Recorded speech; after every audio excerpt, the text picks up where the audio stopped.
வணக்கம். இன்றைய செய்திகள். கள்ளக்குறிச்சி மாவட்டத்தில் 8 ஊராட்சி செயலர்கள் சஸ்பெண்ட் செய்யப்பட்டுள்ளனர். கள்ளக்குறிச்சி மாவட்டத்தில் ஊராட்சியில் வரி வசூல் செய்வதில் உரிய இலக்கினை அடையாதது, பதிவேடுகளை பராமரிக்காதது, பணியில் மெத்தனமாக செயல்பட்டது என்பன உள்ளிட்ட காரணங்களால் 8 ஊராட்சி செயலர்கள் சஸ்பெண்ட் செய்யப்பட்டுள்ளனர். அதன்படி நீலாமங்கலம் கோவிந்தராசு, பீளமேடு மாணிக்கம், வடமருதூர் மோகன், வஞ்சிக்குழி ராமகண்ணு, வடபொன்பரப்பி பழனி, பூமலையனூர் ராமலிங்கம், சீர்ப்பனந்தல் குமார், ராயப்பனூர் ராஜவேலு ஆகிய 8 பேரை சஸ்பெண்ட் செய்து அந்தந்த கிராம ஊராட்சி பிடிஓக்கள் உத்தரவிட்டுள்ளனர். இது தவிர மாவட்டம் முழுவதும் 47 ஊராட்சி செயலர்கள் வேறு ஒன்றியங்களுக்கு பணியிட மாற்றம் செய்யப்பட்டுள்ளனர். திருப்பூரில் 39 கோடி ரூபாய் செலவில் பிரம்மாண்டமாக கட்டப்பட்டு திறப்பு விழா கண்ட டைடல் நியோ பார்க்கில் ஐடி நிறுவனங்கள் எதுவும் வராமல் இருப்பதால் கட்டடங்கள் காலியாகவே உள்ளன.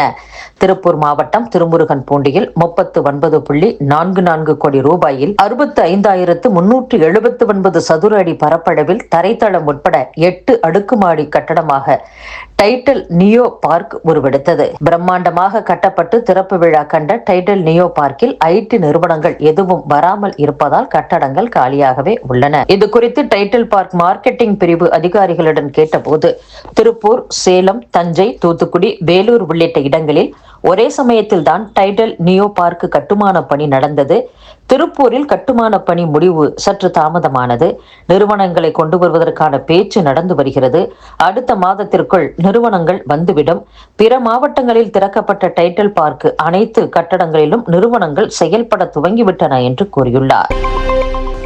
வைகை அணையில் இருந்து மதுரை, திண்டுக்கல் மாவட்டங்களின் பாசனத்திற்கு கால்வாய் வழியாக மீண்டும் நீர் திறந்துவிடப்பட்டுள்ளது. வைகை அணையில் இருப்பில் உள்ள நீர் கடந்த சில மாதங்களாக 5 மாவட்டங்களின் பாசனம் மற்றும் குடிநீருக்கு பயன்படுத்தப்படுகிறது. அணையில் இருந்து கால்வாய் வழியாக திறக்கப்பட்ட நீர் பிப்ரவரி 6ஆம் தேதி முறைப்பாசன அடிப்படையில் நிறுத்தப்பட்டது.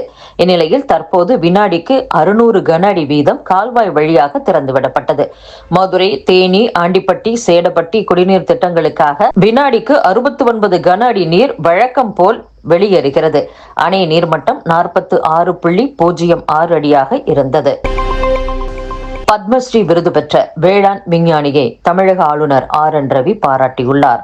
தமிழகத்தைச் சேர்ந்த வேளாண் விஞ்ஞானி K ராமசாமிக்கு 2026ஆம் ஆண்டிற்கான பத்மஸ்ரீ விருது வழங்கப்பட்டது. இதை முன்னிட்டு சென்னை ஆளுநர் மாளிகையில் அவருக்கு பாராட்டு விழா நடைபெற்றது. அப்போது பேசிய ஆளுநர் RN ரவி, வேளாண் விஞ்ஞானி K ராமசாமிக்கு வழங்கப்பட்டுள்ள பத்மஸ்ரீ விருது அவருடைய தனிப்பட்ட பங்களிப்புக்கு மட்டுமல்லாமல் நாட்டின் நலனுக்காக பாடுபடும் விவசாயிகளின் அர்ப்பணிப்பையும் பிரதிபலிப்பதாக உள்ளது.